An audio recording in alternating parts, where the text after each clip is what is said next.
aqui está o meu computador. É o servidor que vocês vão acessar. Mas esse servidor ele tem que estar sempre disponível para vocês poderem acessar ele. O servidor via direto tem que ficar disponível. Como a energia pode falhar, eu peguei e montei um sistema de no-break, que é esse que está aqui. Então, usina, inversor, bateria. Entrada de energia e saída de energia aqui. Tá? Sai daqui, vai para lá. Agora eu vou explicar isso aí. O que eu apontei primeiro é o computador, que eu uso aqui como servidor do domínio cepa. cepa.eco.br. Domínio registrado na internet, então eu posso ter com IP fixo esse servidor disponível para vocês a qualquer horário. Tá? Beleza. Só que, como eu disse, aqui a energia elétrica pode falhar. Como efetivamente, inclusive, falhou no início da semana passada, de segunda-feira até quinta-feira, eu estava com um problema de energia aqui, estava falta de luz, porque ele desligou a proteção por curto. E aí acabou saindo tudo do ar. Que aí sem a energia eu perdi contato com a internet. Mas quando volta a energia, aí ele volta à internet, só que o servidor precisa voltar. Como ele não volta sozinho, e para evitar de ter problemas com energia, eu fiz um sistema de no-break, ou seja, um sistema que não deixa a energia cair. Então o que eu fiz aqui? O que um no-break tem que ter? Ele tem que ter bateria para manter a energia armazenada para poder usar. Só que a energia de bateria é diferente da energia que o computador usa. Então eu tenho aqui esse FLAC, ele é um inversor. Ele pega a energia da bateria e gera uma saída de 110 volts para poder levar para o computador. O meu inversor ele pega 24 volts, corrente contínua, bateria, e solta 127 volts, corrente alternada, 60 Hz, que vai para o computador. Mas para carregar a bateria, eu tenho esse usina aqui em cima, que é uma fonte. Ele pega 110 volts, 127 volts, e gera uma saída de 24 volts para poder carregar a bateria. Então o que está acontecendo aqui é o que acontece num no-breakzinho daqueles individuais, ou mesmo naquele baita no-break grandão que tem lá no DSIM. Ele tem uma entrada de energia, tem as baterias, tem a fonte, ou o carregador, ou o controlador de carga, que pega a energia e joga para a bateria. Se a bateria já está cheia, ele pega e para de jogar energia. Se a bateria baixou, ele pega e volta a jogar energia. Baixou por quê? Porque tem um inversor que pega a energia da bateria e manda para... transforma em uma voltagem que você encontra na tomada para você ligar o computador. Tá? Então isso aqui é o meu no-break. Eu estou mostrando isso aqui porque um servidor tem que ter um esquema desse, porque senão simplesmente ele vai sair do ar. Tá? No meu caso aqui, que ele está um tanto quanto remoto, ele está a 620 km de Uberaba, então não dá para eu chegar e mexer nele toda hora. Então eu fiz um sistema de no-break aqui. No laboratório a gente tem a ideia de montar os servidores já estão lá, só que por enquanto eu não tenho sistema de no-break. E no fim de semana, que vocês não vão e eu também não vou ao laboratório, ele fica parado lá, aberto. Tá? Elaine, você chegou e botou uma mensagem aqui no chat. Você está no laboratório? Se quiser estar no laboratório e jogar o projetor, eu te dou a dica aí para fazer. Se não, você vai assistir por outro caminho qualquer e só usar o laboratório, sei lá, para fazer a parte prática, fique à vontade, ok? Mas qualquer coisa você me manda uma mensagem pelo chat aqui do YouTube, que eu estou monitorando aqui, estou vendo, tá? Pois bom, apresentei aí o meu no-break, tá? E agora eu vou entrar no conteúdo exatamente de hoje. Bom, deixa eu mostrar aqui uma cara muito bonita. Sou eu. Bom, vamos começar falando de acesso remoto, pensando da origem dessa coisa, desse tal de acesso remoto. Vamos lá. Historicamente, 1900 Guaraná de rolha, quando eu estava nascendo, coisa e tal, computador tinha uma proporção de custos bastante marcante. O computador era uma coisa muito cara, era um equipamento caríssimo, por N motivos. Era pouca gente disponível para operar e principalmente programar, desenvolver para esses sistemas. Chegou ao ponto de, uma curiosidade, ter gente que diz que bastaria ter 1 ou 2 computadores para processar toda a informação do mundo. Furada. Outra coisa que se falou eventualmente é que uma determinada quantidade de memória era tudo que precisaria num computador pessoal, igual esse que você tem na sua casa, eu tenho na minha casa, ou que você usa no laboratório. Tá? Só que essa quantidade de memória hoje é muito maior no seu celular, imagina no computador de mesa. Né? E por aí vai. Naquela época também, depois o pessoal que desenvolvia, que programava, ficou muito mais caro. A programação é muito mais cara do que o equipamento em si. Ou seja, o software é mais caro do que o hardware. E eu diria que até hoje continua desse jeito. Tá? Talvez até mais gritante a coisa.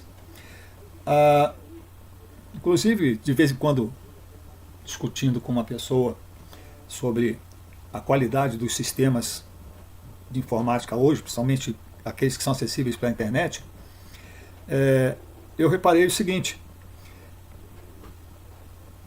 é tanta gente querendo usar ou usando os sistemas e tão pouca gente disponível com capacidade e especialização suficiente para desenvolver, que simplesmente os fornecedores de serviços, fornecedores de conteúdo, estão pegando qualquer um para fazer. Então, quer dizer, já que falta mão de obra realmente capacitada, vamos pegar qualquer mão de obra e colocar lá para fazer. Né? E, de repente, nessa brincadeira, o pessoal está fazendo e sem se preocupar muito com quem que está acessando. Sem contar que também certas providências foram normalizadas. Uma providência muito normal, por exemplo, que eu estava discutindo isso hoje, é a providência de reiniciar o computador para que tudo fique bem. Então, de repente, é uma coisa tão normal hoje reiniciar o computador para estabilizar, para acabar os problemas, que o pessoal faz isso sem muita preocupação. Pois bom, vamos continuar aqui. Então, dado esse histórico, essas diferenças de nível, de custo, de repente ficou necessário, muito necessário, acessar algum sistema de computador remotamente, não sentando na frente dele. E aí o pessoal desenvolveu uma ferramenta chamada Telnet. É uma telecomunicação via rede para você poder falar com um servidor que está em algum outro lugar, uma máquina, você poder acessar e usar o serviço de uma máquina que está em outro lugar pela rede.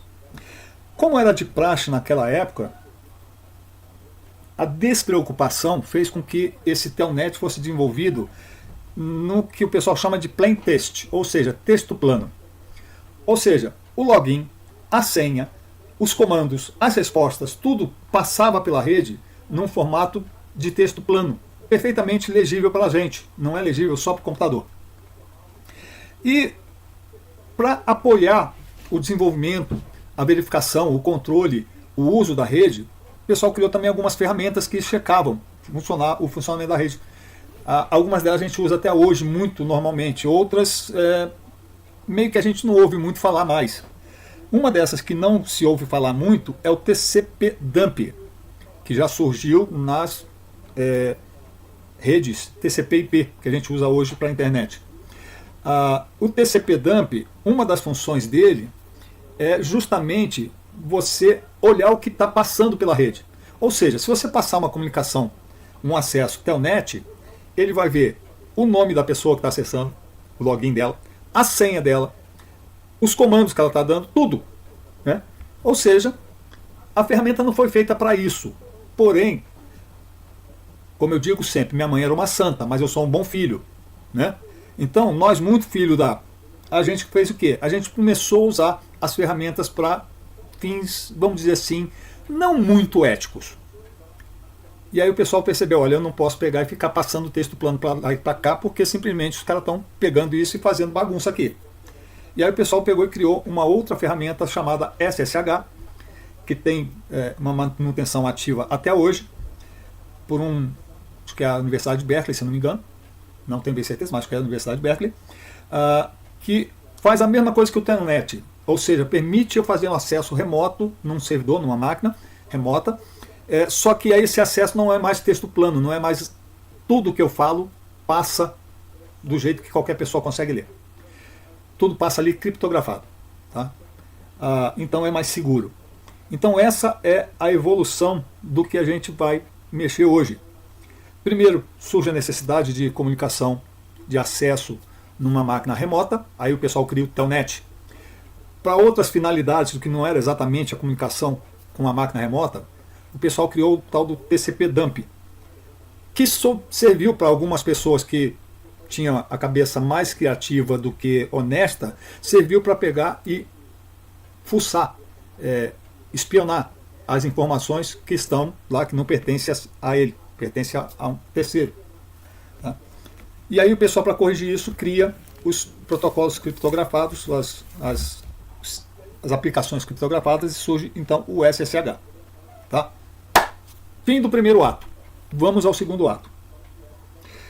O SSH ele é bastante mais seguro, porque as informações não passam em texto plano, para que as pessoas possam ver.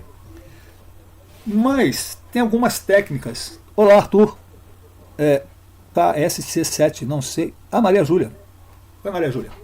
Gente, se alguém tiver no laboratório e quiser ligar o projetor, tá? Eu dou as instruções aqui, que a Luciana parece que não pode ir. Tá? Se você estiver assistindo de casa, fique à vontade. Tá? Bom, voltando aqui. As más intenções, de boa intenção, o inferno está cheio, imagina de mar. Né? Então, com as más intenções, o pessoal começa a desenvolver técnicas para poder invadir, para poder fazer a bagunça. E uma das técnicas que aparece, que é a mais comum, difundida e de repente a mais eficiente no mercado, é o tal do ataque de força bruta, baseado em dicionário. O que significa isso? Bom, nessa máquina que nós vamos acessar hoje, quando eu estava montando ela, eu fui vítima de um ataque de força bruta. Eu entendi que o login aluno sem aluno não seria uma palavra digna de constar de um dicionário de atacante. Derrubei um rolo de fio aqui. Estiquei a pé e chutei ele lá para baixo. Tudo bem. Mas o fato é que existia no dicionário de alguém o login aluno com a senha aluno, e o cara conseguiu acesso à minha máquina e começou a usar ela para minerar Bitcoin. Tudo bem, deu problema aqui, caiu, sumiu. Tá? Mas eu estou só explicando aqui o que é um ataque de força bruta, com base em dicionário. O atacante tem um arquivo com vários nomes e várias senhas possíveis para cada nome desse.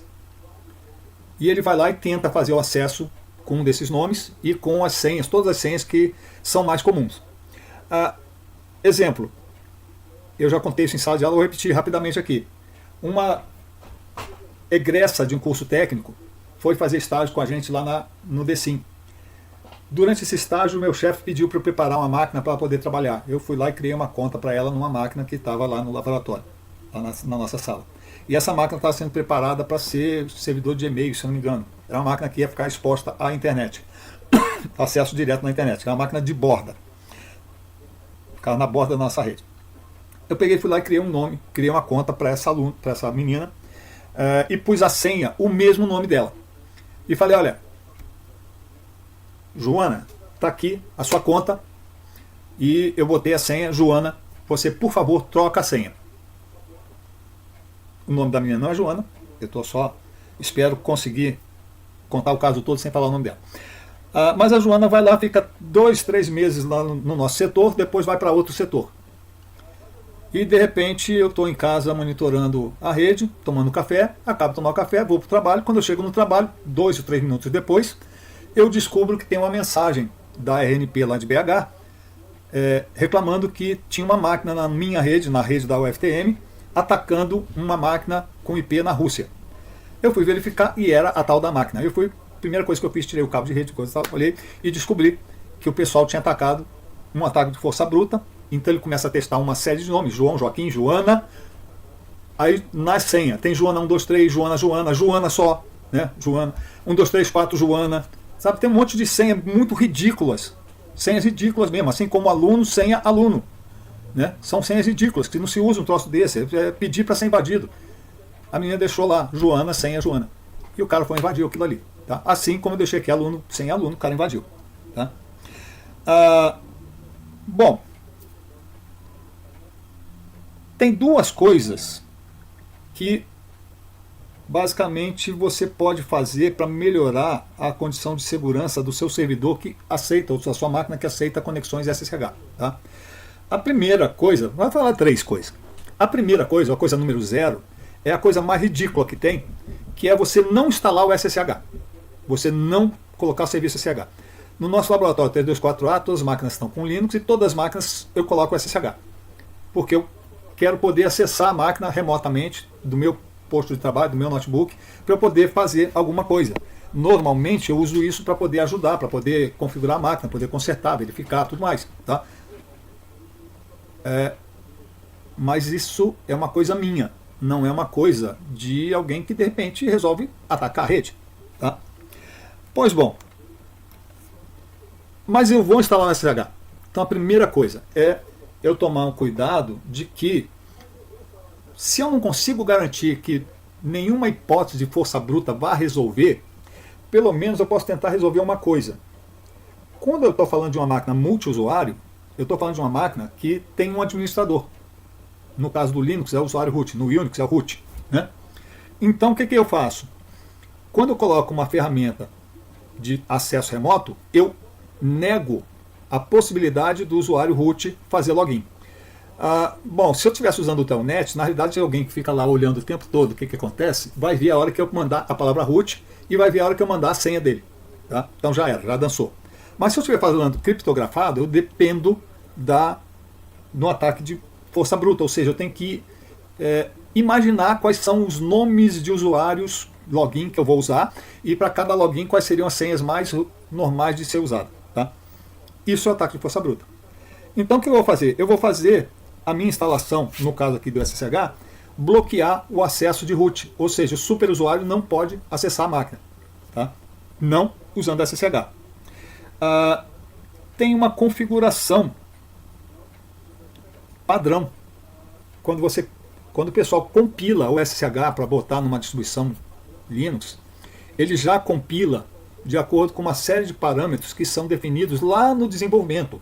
Então, se é a Berkeley mesmo que está desenvolvendo isso, lá em Berkeley, quando eles começam a desenvolver e fechar o formato, como é que o SSH vai ser compilado para funcionar, o cara já diz lá, ó, não vou aceitar acesso de root. Estou olhando uma coisa aqui. Tá, acabei de ver. Beleza. Então eu vou experimentar agora aqui uma outra. Se eu não me engano é esse aqui. Não é bem esse aqui não. Tá, beleza. Só um minutinho porque eu esqueci de fazer uma coisa aqui.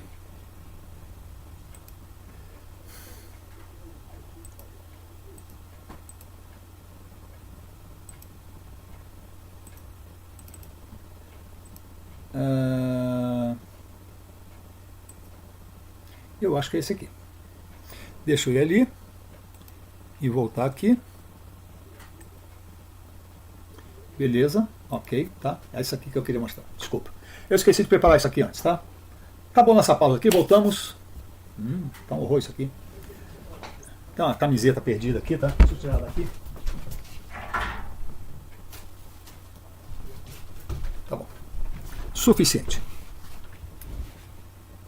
Vamos ver o que ele está olhando aqui. Ah, sim, está aqui. Vamos ver. Aqui eu estou com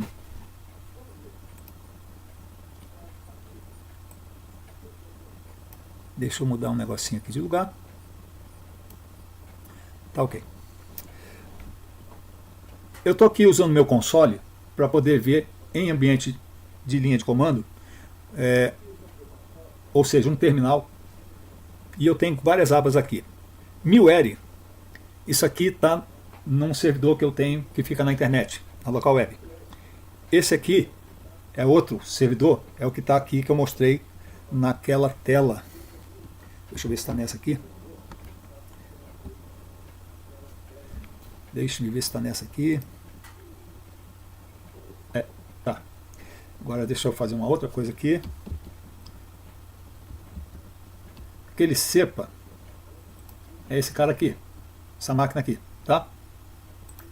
Voltando aqui. Então, esse cepa está aqui. Aqui eu estou no meu notebook e aqui eu estou lá no cepa como administrador para mexer as coisas ali.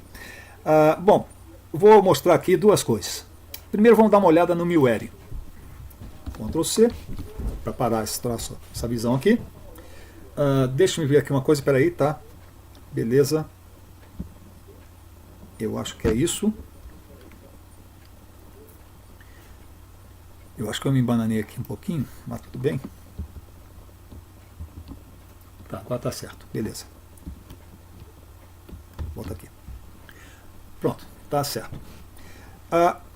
Tem um arquivo de configuração do SSH que fica no diretório etc. Eu vou dar uma olhadinha nesse arquivo. etc ssh sshd config. Isso aqui é o arquivo de configuração dele, tá? E aqui nessa configuração tem uma coisa aqui que eu vou procurar a palavra root e ele encontrou aqui permite root login, tá? Prohibit password.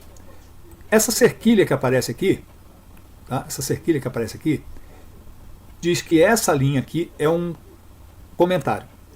Mas aqui não tem a cerquilha, então significa que essa linha aqui está ativa. Essa configuração, permite root login, é uma permissão para o root fazer login via SH, ou não. No caso ele está com prohibit password, ou seja, senha proibida. Ele não aceita. Outra forma de fazer isso aqui, em vez de ter essa palavrona toda aqui, é simplesmente no. Tá? Pois bem, se você está usando um SSH padrão lá, ele já vem compilado para usar esse valor aqui como default, como padrão. Ele não vai aceitar que o root faça login. Uma outra coisa que pode acontecer, e isso acontecia aqui, não, desculpa, tá. Aqui no MilWare, ele estava escrito a palavra yes aqui, ó, no lugar do prohibit password, estava yes, ou seja, simplesmente ele aceitava que o root fizesse um acesso remoto usando SSH. Tá? Ou seja, daqui a pouco eu discuto sobre o que é isso. Para mim, logo de cara eu falo assim, uma idiotice. Ok, deixa eu fechar esse aqui, deixa eu chamar o meu baguete aqui. E eu pulei agora para o cepa, ou seja, vim para a máquina que está aqui no meu laboratório. Tá? Então eu vou quebrar aqui e eu vou dar aquele comando less etc sshd conf e eu vou procurar aquela palavra root. Opa, com R maiúsculo. Então tá aqui, ó. Você vê que aqui ele está comentado. No entanto, se eu tentar fazer um acesso como root nessa máquina, ele não aceita. Porque o padrão do SSH vem configurado para não permitir que o root faça login. Um usuário normal pode fazer login. O root não pode. Tá? Professor, mas se eu tiver que fazer uma administração, se eu tiver que fazer uma operação de root, você acessa ele como usuário normal, depois então você escala privilégios para chegar ao nível de root para poder mexer. Tá? Mas você não permite que o root faça acesso. Se você permitir que o root faça acesso, você está expondo a sua máquina a um ataque de força bruta. Tá? Para root, principalmente. Então, normalmente você bloqueia isso aí. Tá? Porque senão você está permitindo um ataque que eu chamo de ataque idiota. Ataque idiota. O que é esse ataque idiota, no final das contas? Me diz uma coisa. Se o SSH já sai de fábrica compilado para não aceitar login de root, por quê? Porque isso é uma falha de segurança, isso é uma coisa errada, Tá? Se você vai lá e libera, que nem lá no 1000L estava a palavra yes, não fui eu que coloquei, alguém pôs yes lá. Eu até imagino quem foi, mas não vou discutir isso agora. Simplesmente é uma idiotice, você está fazendo uma burrice, você está deixando a sua máquina exposta desnecessariamente. Tá? E mais, eu chamo isso de um ataque idiota. Duplamente idiota. Idiota porque o administrador deixou, para esses ataques ter sucesso, o administrador teria que deixar essa máquina aberta para login via SSH do root. Tá? Sendo que ela originalmente já vem com isso bloqueado. Quer dizer, você tem que mudar a configuração para ela se tornar insegura para ser atacada. Isso é ou não é uma idiotice? Francamente, eu acho que é. E o ataque é idiota pelo lado do atacante. Porque não é possível que o atacante não saiba que o SSH sai de fábrica compilado para não aceitar a senha de root. Se ele teimar em fazer um ataque tentando o usuário root, ele está fazendo idiotice. Porque ele depende que a máquina esteja permitindo login de root via SSH. O que é uma idiotice. Então é idiota atacando outro idiota. Por isso que eu digo que isso é um ataque extremamente idiota. Tá? Então a primeira coisa você vai lá naquele arquivo etc /shd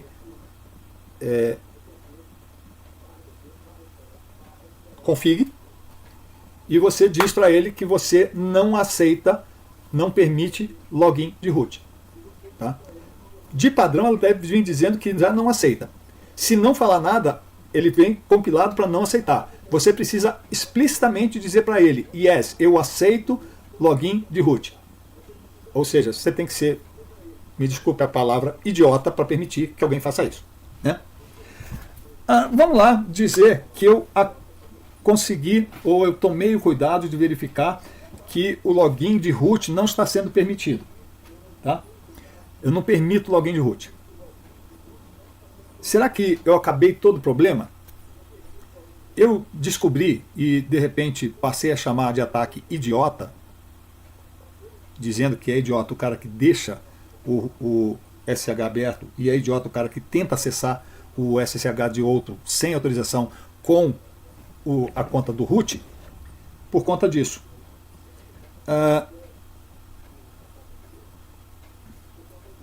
Mas o que acontece? Parece que o mundo está cheio de idiotas. É impressionante o tanto de idiota que tem. E aí, de repente, eu chegava na minha máquina aqui e olhava e via que o tempo todo alguém estava tentando acessar a minha máquina como root. E aí o cara acessava e mandava a senha, ataque de força bruta. Aí vamos dizer que o dicionário dele tem 300 mil palavras. O cara vai fazer 300 mil tentativas. Durante essas 300 mil tentativas, o cara está bombardeando minha máquina com requisições para tentar acessar minha máquina como root. Ou seja, ele está fazendo minha máquina ficar sobrecarregada. Tem até um tipo de ataque com um nome desse, que é o Denial of Service, DOS, ataque DOS, Denial of Service, negação de serviço. O que o cara faz? O cara pega e ataca um determinado serviço e manda um monte de requisições, a tal ponto que de repente a máquina fica meio sem saber, ela cansa, ela acaba se ficar sobrecarregada e começa a aceitar, a errar. E nesse erro vai que ela consegue pegar e fazer um acesso à máquina. Tá? Bom, tem uma configuração no SSH, além daquela que eu mostrei. Deixa eu ver se ela está aqui. Deve estar. Tá sim. Deixa eu chamar ela aqui. Essa aqui, ó. Ela, por padrão, já vem configurado para usar a porta 22 como porta do serviço SSH. Tá? Eu não preciso nem escrever isso. Você vê que ela está comentada, tem uma cerquilha aqui. Porém, ela funciona desse jeito. Tá? Aí o que eu fiz? Eu vim cá e incluí uma diretiva falando, vou trabalhar com a porta e dei o número da porta. Tá? Eu não vou repetir a porta aqui, porque já está mostrando muito. Não era nem para mostrar isso, mas estou mostrando. Tá? Se alguém tentar isso aqui, eu vou pegar e ter que trocar o número de novo.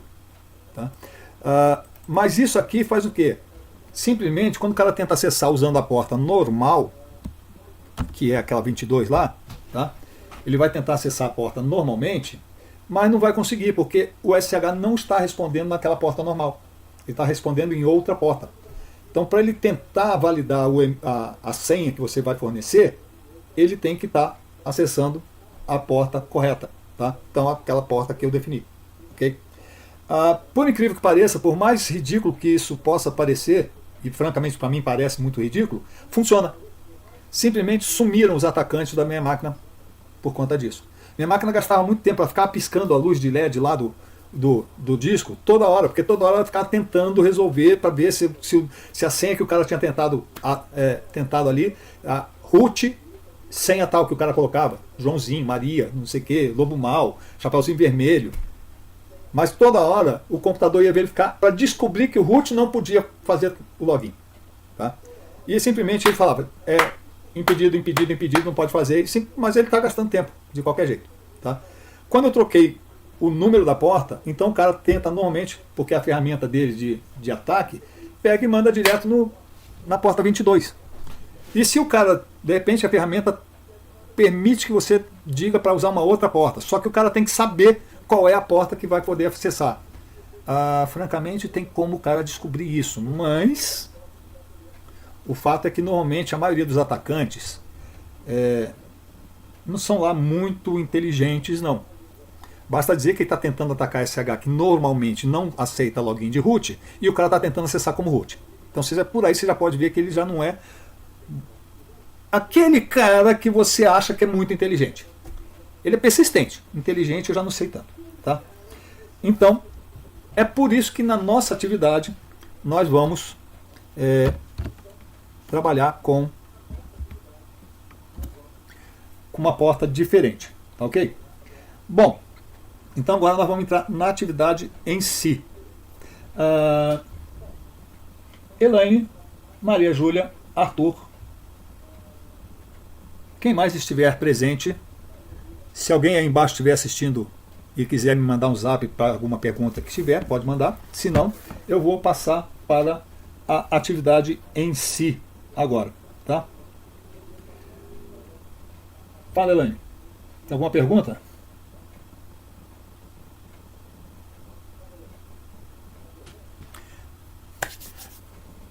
Ok, tá, beleza. Beleza, vou seguir então. Então vamos lá. Bom, só lembrando que, deixa eu ver aqui uma coisa.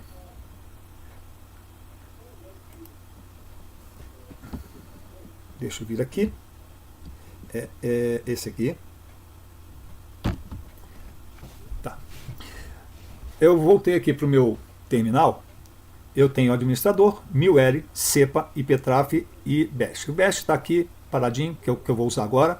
O IPTraf, ele me mostra o que está acontecendo na máquina. Essa máquina aqui é justamente a Cepa ali. Tá? Vou fechar, vou sair, entrar de novo. Então está aqui. Tá? Então está aqui. Ó. Essa conexão aqui, que está o tempo todo. Deixa eu descer aqui. Você vê que ela está mudando aqui toda hora? É porque tem pacotes que estão transitando aqui. Porque essa aqui é o Cepa. É esse pacote aqui, tá vendo? A cada segundo ele atualiza essa tela aqui. Então a cada segundo ele manda e recebe pacotes aqui. E então ele está me mostrando aqui, ó. A cada segundo ele está mandando pacotes aqui. Na porta que eu defini para SSH. Já essa máquina aqui, mais para baixo um pouquinho, ó, que também está piscando a cada segundo. Vai, por que ela parou de piscar aqui? Deixa eu ver o MilWare aqui. Está piscando.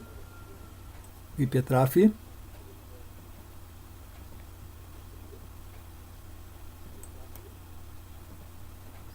R$ 141 é daqui.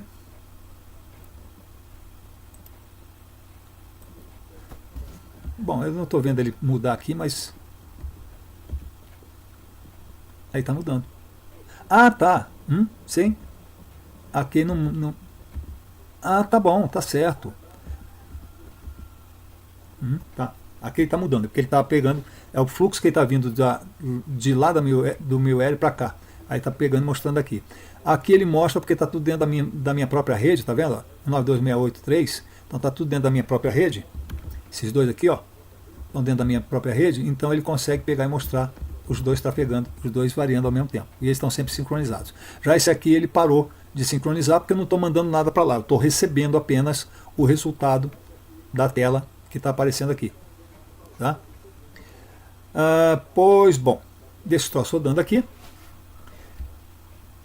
Gente, esse aqui é o IPTraf. É uma ferramenta muito básica de monitoramento que você vê os pacotes que estão passando, seguindo de um lado para o outro. Aí tem a área TCP, que é essa área de cima aqui, onde o cursor está passando aqui. E essa área que está piscando aqui embaixo, com uma parte branca e vermelha, letra vermelha, essa parte aqui é a parte não TCP. Tá? O DP... DP, ele aqui está marcando o DP, mas você tem outros que ele passa por aqui também, que agora eu não lembro exatamente quais são. Quando ele pisca uma cor aqui é porque passou algum pacote que não é o DP, ele passa com outra cor. Tá? Basicamente, essa aqui é a ferramenta que eu uso para ver o que está acontecendo, inclusive para pegar o IP quando alguém está tentando atacar. Né? Então, por exemplo, se aparecer aqui uma tentativa na porta 22, ou no meu caso aqui porta 32122, que o cara está tentando acessar, mas não consegue fazer, ele vai... se o cara está tentando acessar com SSH aqui e não consegue acessar, porque ele está fazendo um ataque. Né? Aí eu pego o IP dele aqui, ó, copio e vou lá e tento descobrir quem é o cara. Desse jeito eu descobri, inclusive, um computador da Universidade do Chile tentando atacar uma máquina minha, lá em Uberaba ainda. Pois bom, vamos lá então. Eu vou acessar o servidor CEPA, que é esse aqui, tá? Já tem 2 vezes o toco aqui, tá? E eu vou acessar ele com o usuário evagu, que é um usuário que eu criei para poder mostrar, que aí eu vou, aqui tem algumas dicas de segurança. Eu falei que você não libera o SSH de root para motivo de segurança, não deixar alguém invadir à toa. Segundo, trocar a porta também ajuda bastante, principalmente no ataque idiota. Terceiro, vocês, Elaine, Júlia e Arthur, eu criei conta para vocês aqui na máquina. Deixa eu parar aqui.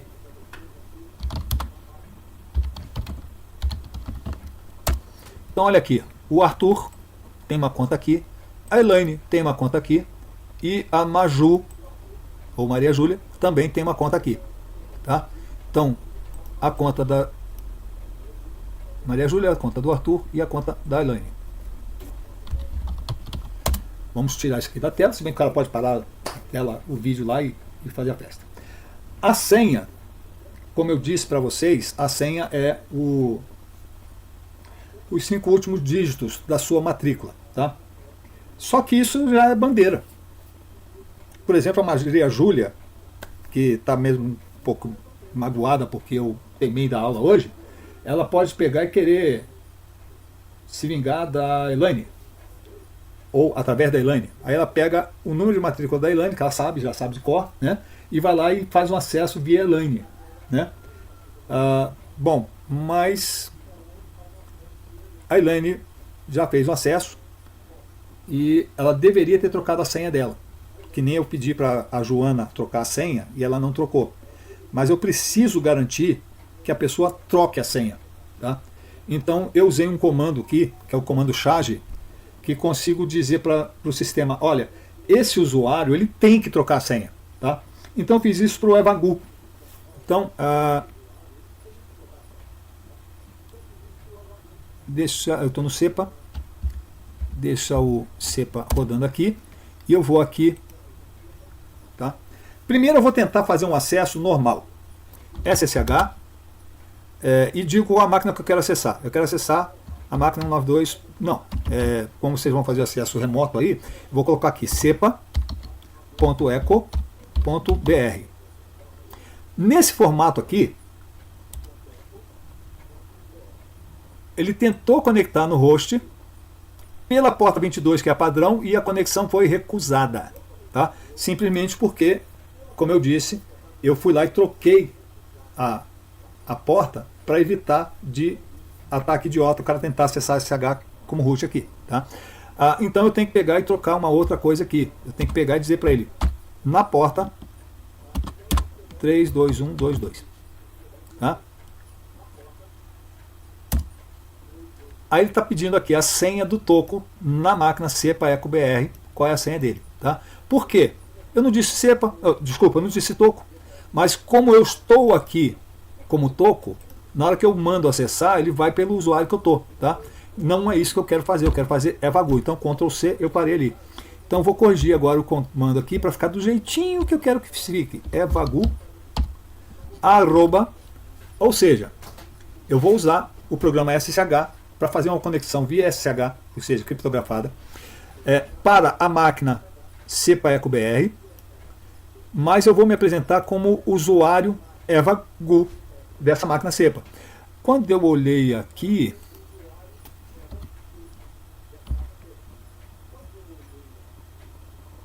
não é esse aqui não. Cadê a coisa? Ah tá, é o Epitrato, cara, esse burro. Nesse aqui não. Qual que eu quero? É esse aqui, ó.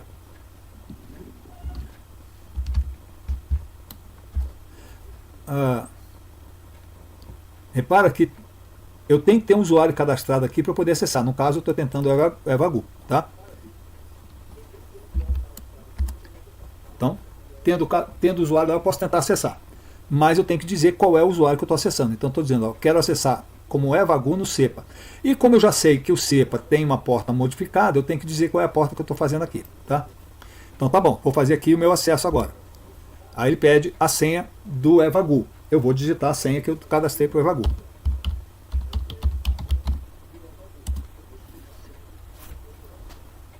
Aí aqui entra aquele charge que eu falei. Tá? Ele entrou na minha máquina, tá? Ele entrou na minha máquina, só que tem uma obrigatoriedade que o administrador da máquina colocou. Tá? Warning. Atenção, sua senha expirou. Você deve trocar sua senha agora e fazer o login de novo. Tá? Aí ele está perguntando aqui, mudando senha para evagu. Senha atual. Aí eu vou ter que repetir a senha que eu acabei de digitar.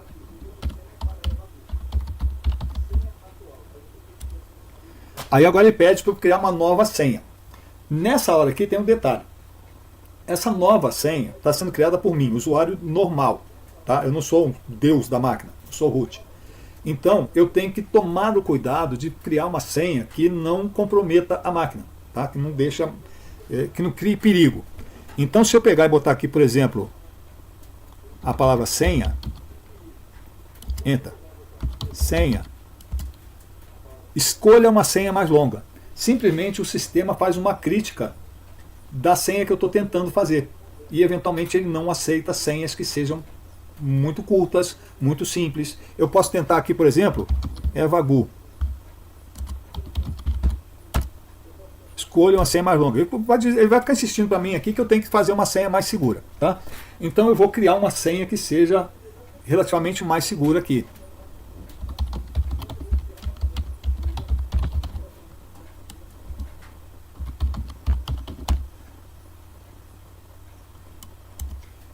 As senhas não são iguais.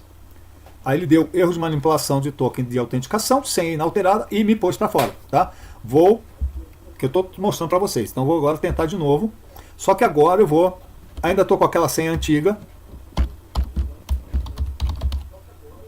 Eu não sei se eu digitei certo aqui, acho que eu esbarrei em alguma outra tecla. Eu esbarrei em outra tecla. Agora ele aceitou, tá? Mas ele está falando, tem que trocar a senha. Então eu vou repetir a senha aqui. Se eu errar a senha, eu errei a senha de propósito aqui. Olha, erro de manipulação do token de autenticação, ou seja, eu não consegui dizer para ele que é a senha correta, e aí ele me joga para fora de novo. Por quê? Porque o charge diz que é para jogar fora. Tá? Vou acessar outra vez, vou digitar a senha para entrar. Ele aceitou e está pedindo a senha. Agora eu vou dizer a senha certa. E agora eu vou botar uma senha aqui que ele consegue achar que está razoável.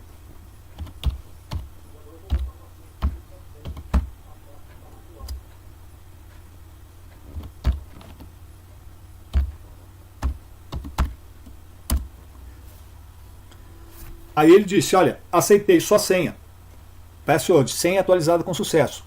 Mas, como ele disse lá no começo, olha aqui. Cadê? Warning, sua senha expirou, você deve trocar sua senha e logar de novo, porque ele pegou e me pôs para fora. Tá? Agora, ele já está esperando a senha que eu acabei de digitar, que eu criei. Então, vou mandar entrar de novo, e agora vou dar a senha que eu acabei de cadastrar.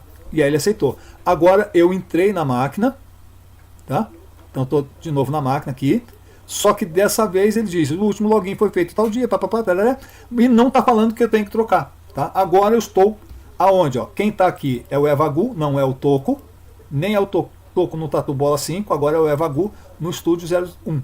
Tá? Eu estou dentro da máquina ali da cepa. Tá? Quer ver aqui? Antes aparecia Toco e Toco. Agora aparece Toco, Toco e Evagu. Tá?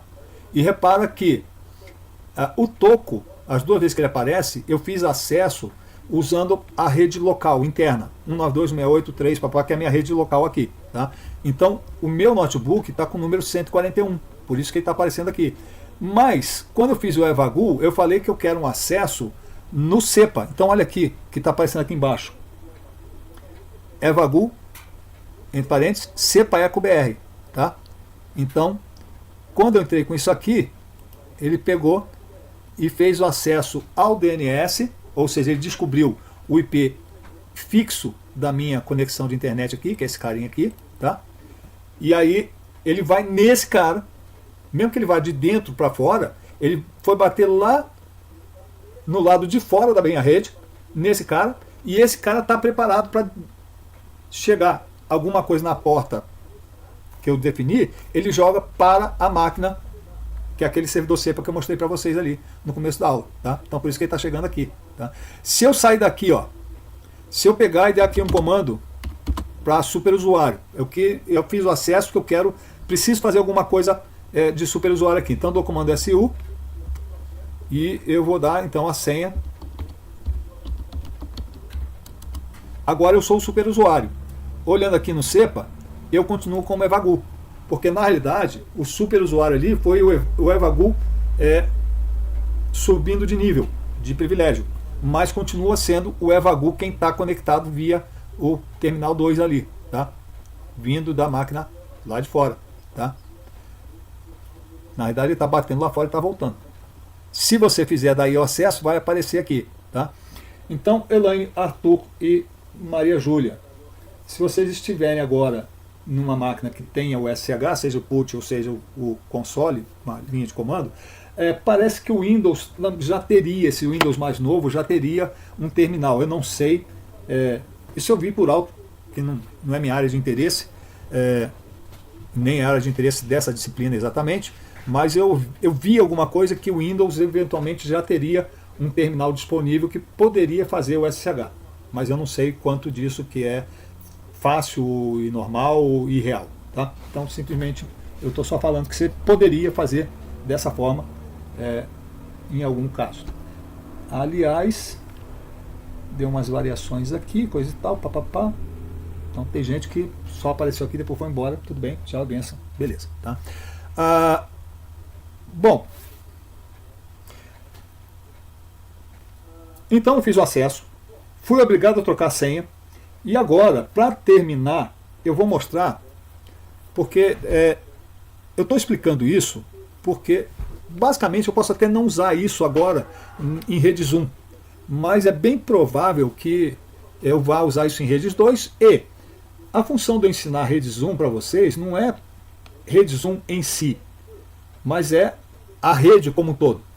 Então nada impede que você vá fazer um acesso, ou que você precise fazer um acesso remoto a uma máquina, e nem sempre esses acessos são convenientes fazer ele via gráfico. Eu sei que o professor William costuma disponibilizar esse tipo de recurso, login gráfico, gráfico remoto, não sei o que, coisa e tal, mas isso na disciplina dele pode ser muito normal. Nessa disciplina aqui, e na disciplina de redes 2, ou seja, nessa área de redes, isso não é o mais normal. Para falar a verdade, eu penso, a opinião minha, que é muito mais comum, muito mais provável, é possível você fazer acesso remoto de linha de texto, linha de comando, ou você fazer o acesso remoto de ambiente gráfico. Os dois são possíveis. Mas o que é mais provável? Ser possível significa que pode acontecer, mas não quer dizer que tem uma probabilidade, uma chance maior ou menor de acontecer. Isso é o provável. O mais provável é que em rede, na disciplina de rede, na área de rede, você tem que fazer esse acesso remoto, eventualmente para trabalhar com um servidor de web, alguma coisa assim. Tá? E aí você vai trabalhar em linha de comando. Simplesmente porque nós veremos oportunamente que não é vantagem você ter numa máquina que está exposta à rede, né, que ela está na rede, que essa máquina tenha coisas que você não usa. Alguém me falou, hoje ainda, se eu não me engano, a respeito de instalar um aplicativo para poder participar de uma live com um colega, uma colega. E aí ficou sabendo que a colega tem isso na máquina porque levou a máquina numa LAN house e o cara foi e instalou para ela. E aí me falou assim, mas o que mais instalou? A pessoa não sabe. Né? Então você não prepara uma máquina para ser servidor e coloca essa máquina com recursos que você não usa, que você não precisa. Porque esse recurso pode ser um trojan ou pode ter uma falha de segurança que a pessoa usa, mesmo que o programa não seja ativado, o código está lá disponível para o cara poder fazer o uso, que ele está disponível na máquina. Né? Então você não coloca um código para acesso remoto via gráfico se você não for usar. Tá? Se você não vai usar, usa colocar só aquilo que você vai usar, que é o acesso remoto via texto, linha de comando. Tá? Pois bem, e aí eu preciso, inclusive quando eu for trabalhar com montar um site, por exemplo, com Drupal ou qualquer outra ferramenta, eu preciso de saber pelo menos terminar, fazer algumas coisas no terminal usando linha de comando. Tá? Então eu vou sair, usei o Ctrl D para sair do root, tá? E voltei para Evagu. Clear. Opa, desculpa, eu apertei o caps lock aqui sem querer. Clear é um comando que limpa a tela. Ele sempre retorna positivo. Como às vezes acontece de cair a conexão no SSH, principalmente aqui no meu Eri, tá? Eu peguei o hábito de pegar e fazer uma rotinazinha que fica repetindo a cada segundo. A cada segundo ele está fazendo o quê? Ele está verificando quem que está conectado, está me mostrando isso aqui. Tá? Espera um segundo e faz de novo. Espera um segundo e faz de novo. Limpa a tela, mostra quem está presente, espera um segundo e começa outra vez. Tá? Deixa eu vir aqui. O clear faz essa limpeza. Ele sempre retorna positivo. Aí eu faço o seguinte aqui, ó. While, ou seja, enquanto for verdade que eu consigo limpar a tela, o clear, aí ele continua pedindo mais coisas porque o comando não terminou. Eu vou colocar aqui, do, faça. E aí ele fazer o que, meu chapa? W. W é um comando que mostra quem está conectado. Depois eu mando ele dormir um pouquinho aqui, ó, sleep, 1 segundo. Que é para ele dar tempo de, se eu quiser fazer o Ctrl C, eu conseguir fazer. Se eu não fizer isso ali, de repente eu vou ficar Ctrl C aqui até eu acertar a hora de o instante de bater o Ctrl C com a hora que ele está disposto a ver, o sleep fica disposto 1 segundo. Tá? E eu coloco done, ou seja, feito. Então tá aqui, ó. Tá? Essa apresentação aqui, ó, é porque eu escrevi aquela linha toda lá. Tá? Na realidade, então tá aqui ó, o W que ele está executando. Aqui tem o SHD do toco, tá? E aqui, porque esse cara está simplesmente lá parado. Esse aqui tá, eu estou mandando executar isso aqui, o W. Tá? Ctrl C para parar, porque o sleep 1 é para poder ele aceitar o Ctrl C, ou pegar o Ctrl C na hora que eu passei ali. Tá? Isso aí é o cepa. Então tá aqui, ó. Tá vendo? Aqui ele simplesmente está parado. Ele está parado lá atualmente, tá? No bash. Então o que o Evagu está executando? Bash. E o SHD está aqui, o toco. Tá? Pois bem, vamos voltar aqui. Sempre que eu estou numa máquina, eu estou lá dentro da máquina? Não. Então eu virtualmente eu vou dizer que eu estou num Patchwork Directory, PWD. Patch de caminho, working de trabalho e de diretório, ou seja, é o caminho do diretório de trabalho desse usuário Evagu. Onde que eu estou? No momento eu estou em home Evagu. Tá? Se eu der um comando aqui tipo cd /etc /ssh, por exemplo,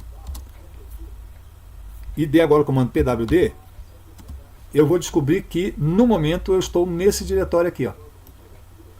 Tá? Porque eu fiz um cd, ou seja, change de diretório, trocar o diretório, e aí eu disse para ele, eu quero trocar o diretório para o /etc /ssh tá? Então ele foi para lá. Se eu der o comando cd sem nada, aí ele volta para o normal. Tá? ls é list system, ou seja, listar o que eu tenho no meu sistema. No caso, nessa posição que eu estou, em tese eu não tenho nada. ls-l. Realmente não tem nada. Mas se eu der ls-la ou "-a", ele mostra que eu tenho aqui o diretório atual, o diretório anterior, um arquivo, outro arquivo, outro arquivo e outro arquivo. Professor, de onde você tirou esses arquivos? Porque antes ele disse que estava zero. Simplesmente, no Linux, todo nome de arquivo que começa com ponto é um arquivo escondido. Ele não aparece. Tá? Por isso que aqui ele disse total zero, porque simplesmente para ele é arquivo escondido, não é para saber contar com ele. Tá? Quando eu falo A é all, todos. List system, todos. LSL, o que é isso aqui? Long. Então vou dar aqui, ó. LSAL. Gente, esse comando ls é tradicionalmente chamado de comando abecedário. Ó, o Filipinho chegou aí. Boa tarde, Felipe. É o comando abecedário. Simplesmente, normalmente as extensões de comando são uma letra só. Tem algumas que são mais. Quando é mais, você coloca... Às vezes tem comandos que assim, que a opção é uma letra ou várias letras. Uma palavra. Então, quando é uma letra, você coloca menos. Quando é palavra, você coloca menos, menos e a palavra em si. Tá? No caso aqui, eu estou falando que eu quero listar o sistema de arquivos para todos os arquivos no formato longo. Então tá aqui, ó. Todos os meus arquivos. O primeiro arquivo que eu tenho é a referência para esse próprio diretório. Tá? É esse diretório atual que eu estou, que pertence ao Evagu. E aqui são as permissões dadas para esse diretório. Eu não vou discutir essas permissões agora. Tá? Aqui eu tenho o diretório anterior, ou seja, acima do diretório que eu estou agora, qual é que eu tenho? Eu tenho ponto, ponto. Tá? Sempre o ponto, ponto está ali, é o diretório anterior. O nome eu vou ter que olhar em outro lugar para descobrir. Depois eu tenho um arquivo escondido. Por que você quer escondido? Porque está com ponto aqui. Outro arquivo escondido, porque tem ponto. Esse azul aqui, opa, esse aqui é um diretório. Tá? O D é de diretório. E aqui um outro arquivo também escondido. Tá? O diretório também é escondido. Então se eu pegar, inclusive, desse aqui, ó.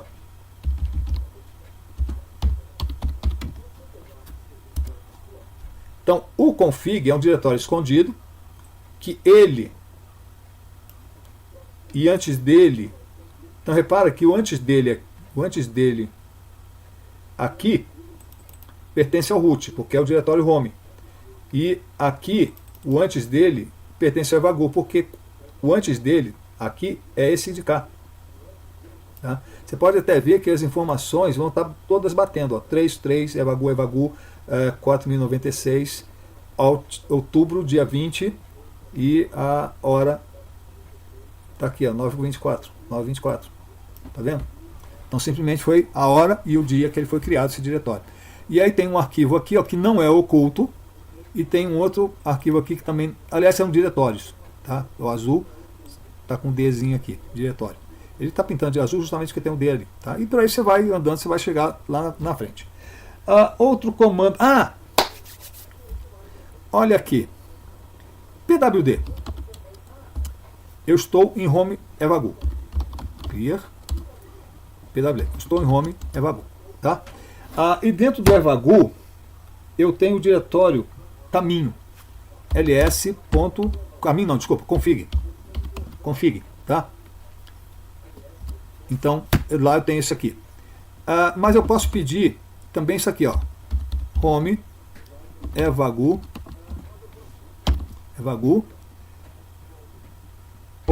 .config, e ele me mostra a mesma coisa, que é isso aqui. O ls, list system, ele lista o sistema de arquivos em um determinado caminho, em um determinado lugar. E aí tem duas formas de eu me referir a esse lugar. Uma é eu me referir a ele relativo à posição onde eu estou, tá? Então, como eu não botei uma barra no começo, ele procura aonde eu estou, se tem algum ponto config para executar, para ele usar, tá? E ele encontrou esse ponto config. Ou eu posso dar para ele um caminho absoluto, tá? Esse caminho aqui é absoluto, porque ele parte do começo do meu sistema de arquivos, barra home, que é um diretório dentro de barra evagu, que é um diretório dentro do home, barra .config, que é o diretório dentro do evagu, né? E aí eu posso, por exemplo, falar aqui pulse, pulse, eu não sei o que tem aqui dentro, eu preciso bater o enter para descobrir que tem isso, ou eu posso fazer o seguinte, apertar o tab aqui, ó, apertei o tab duas vezes e pegou e listou para mim o que tem lá, tá? Então ele conseguiu descobrir esses arquivos que estão lá dentro, inclusive o tal de cookie. Eu vou falar LA, só o L, o A não precisa aqui, tá? Porque ele já não tem nenhum diretório escondido aqui, tá? Se eu botasse o -A aqui, se tiver algum arquivo escondido, mas não tem. O arquivo escondido tem só o próprio diretório e o diretório anterior. Os outros arquivos estão todos normais aqui, então não aparece, tá? Então o pulse e o cookie, tá aqui, -L, e ele diz para mim, ó, o cookie, ele tem 256 bytes, pertence ao evagu. Eu não lembro exatamente o que significa esse 1 aqui não, mas a data está aqui. Esse 1 aqui eu não lembro o que é, acho que não lembro, tá? Mas é um arquivo de leitura escrita, tá? Vamos repetir aqui.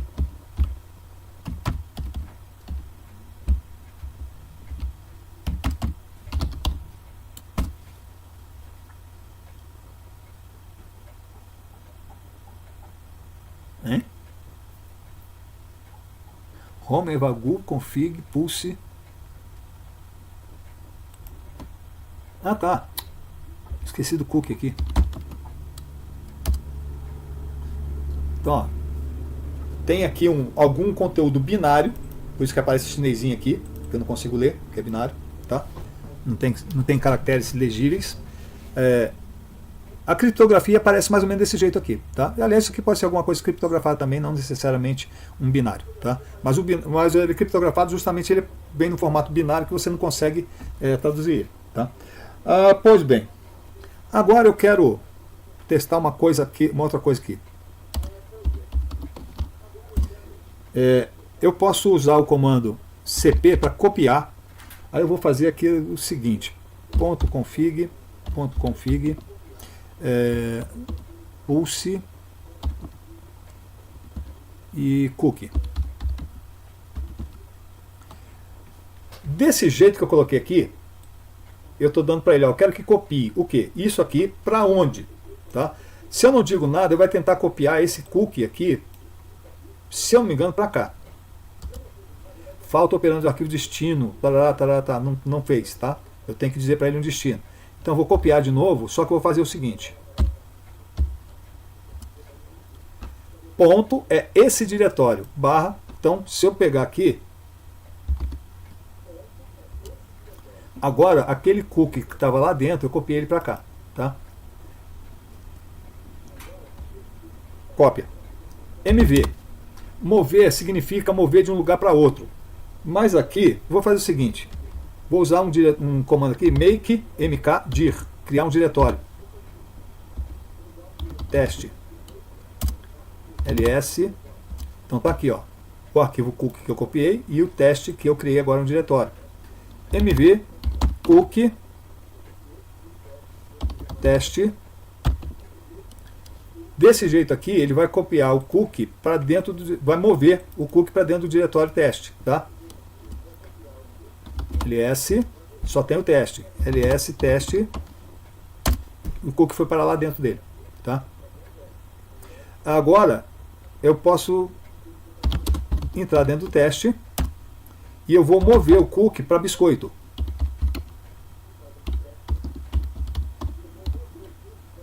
Detalhe. Cadê o cookie? Eu peguei o cookie e movi ele para biscoito. No mesmo diretório. Então significa que eu simplesmente troquei o nome de cookie para biscoito. Tá? Eu movi o conteúdo de cookie para o conteúdo de biscoito. Ou seja, eu traduzi o nome, renomeei o arquivo sem usar um comando. Não tem comando para renomear arquivo. Tem comando mv que move um arquivo para o outro. O comando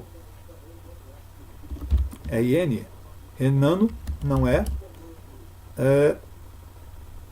Rename não existe. Estou apertando tab aqui, não faz nada. Ou seja, não existe um comando rename. Tem o rm biscoito, que ele vai remover o biscoito. Ó, não tem mais nada aqui, ó. Tá vazio, ok? cd para voltar, rm dir, remover o diretório, teste,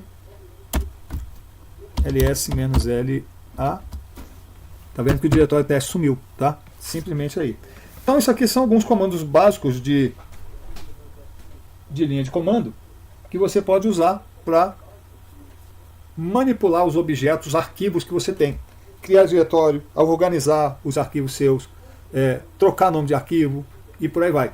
Quando a gente for fazer uma instalação do Drupal, eu vou usar muito esses comandos porque eu vou ter que ficar manipulando arquivo para um lado e para o outro, além de configurar, além de editar algum arquivozinho extra. Tá? Farei o seguinte aqui: nano, meu nome. Nano é um editor em modo texto.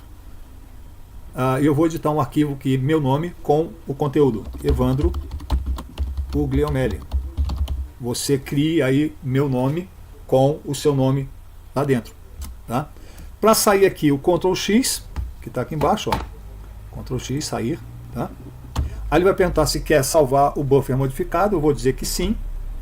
Aí ele pergunta se o nome do arquivo é meu nome, tudo bem, eu vou mandar salvar lá. Então agora se eu der um comando aqui, ó, eu vou descobrir que existe meu nome, -la, tá aqui, ó. Tudo que eu tinha antes, mais o meu nome. Cat, que é para ver o arquivo que eu tenho lá, meu nome. Então o conteúdo de meu nome é esse aí. Tá?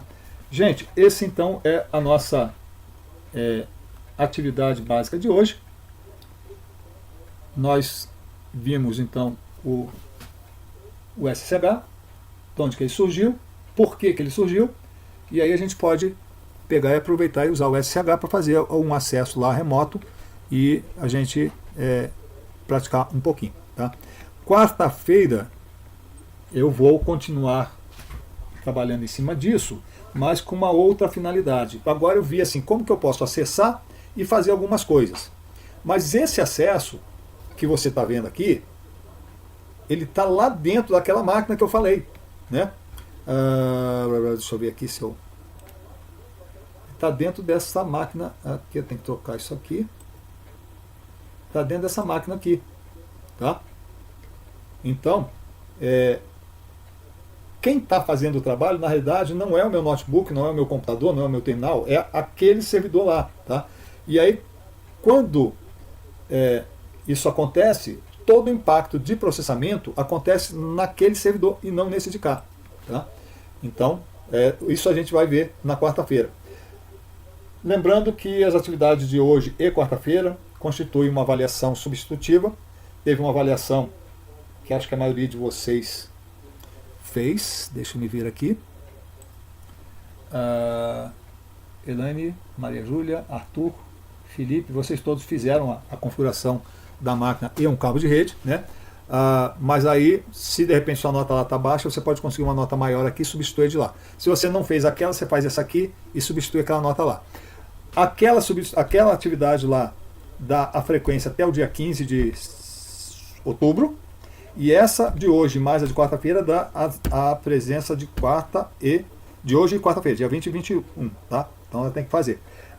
E a parte substitutiva de nota. Esse aqui não tem, como eu olhando aqui, tá só o toco duas vezes e o Evagu, significa que vocês não fizeram acesso agora, tá? Mas vocês precisam fazer o acesso. Depois eu tenho acesso à configuração do que vocês fizeram. Eu consigo ver aqui a hora que você acessou, a hora que você saiu do acesso e o que você fez lá dentro, tá? Isso aí vai ser necessário para a substitutiva e também para a frequência. Se você não fizer isso, você vai ficar com duas faltas, segunda e quarta-feira. Se você fizer isso, você tem a frequência e eventualmente pode conseguir uma notinha melhor também, porque vai ser avaliado pelo que você fizer lá os comandos, tá?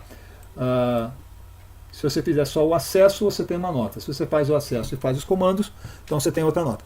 A questão de quarta-feira que é mais complicado um pouquinho, porque depende de uma certa sincronicidade. Porque vocês vão fazer acessos ao servidor, tanto de SSH quanto de web. E eu vou mostrar para vocês esse acesso acontecendo, para a gente ver o que isso está impactando na máquina, no servidor aqui, na hora que você está acessando, tá? A discussão desse impacto eu vou deixar para quarta-feira que vem, ok? Aí, senão a gente gasta muita coisa hoje, ok? Então, eu vou terminar agora a transmissão. O acesso, deixa eu sair aqui, Ctrl D. Só lembrando que o acesso você vai usar o seu login aqui, tá? E tem que dizer que é essa porta que está usando, que a porta 22 não está funcionando, tá? Lembra, como eu disse, dá uma olhada no vídeo mais para frente, porque ele vai exigir que você troque a senha e vai te jogar para fora do login, para vocês fazerem quando a senha estiver certa. Se a senha estiver errada, ele vai acabar te jogando fora também, coisa e tal, mas assim, na hora que ele falar, consegui trocar a senha e te põe e faça o login de novo. Aí você faz login com a senha nova, tá? E aí para validar os pontos e a frequência conforme necessário. Só a quarta-feira que depois eu tenho que ver exatamente como que eu vou fazer, porque se vocês tiverem com dependência de Nagiep, coisa e tal, tá? Aí não tem como eu pegar e ficar monitorando. Precisa estar todo mundo tentando acessar no mesmo horário, porque isso é uma coisa que eu quero chamar a atenção. O que acontece quando eu e mais meio mundo acessamos um mesmo servidor na internet? E olha, mesmo servidor na internet tem um monte para a gente acessar. Tem aquele servidor que o André usa para vocês fazerem banco de dados. Tem aquele servidor que o professor Evandro usa para vocês lerem o material que ele coloca disponível para redes 2, redes 1. Tem aquele servidor que você usa para fazer consulta, pesquisas, muitas vezes esperando resultado de IA. Aliás, tem o próprio servidor do serviço de IA, que o professor William gosta que vocês usem. Tem aquele servidor de rede social, não, como é que é? É rede social que fala mesmo, né? Que vocês estão assistindo agora, ou deveriam estar assistindo agora para ver essa live. Tem aquele servidor de rede social que eu mando mensagem chamando vocês para aula e mando o link da live para vocês. Tá? Cara, é só você e o resto do mundo que está acessando esse troço na mesma hora. Isso impacta? Nós vamos ver isso na quarta-feira, ok? Gente, um abraço, ficam com Deus, bom GF para todos e fui, tchau!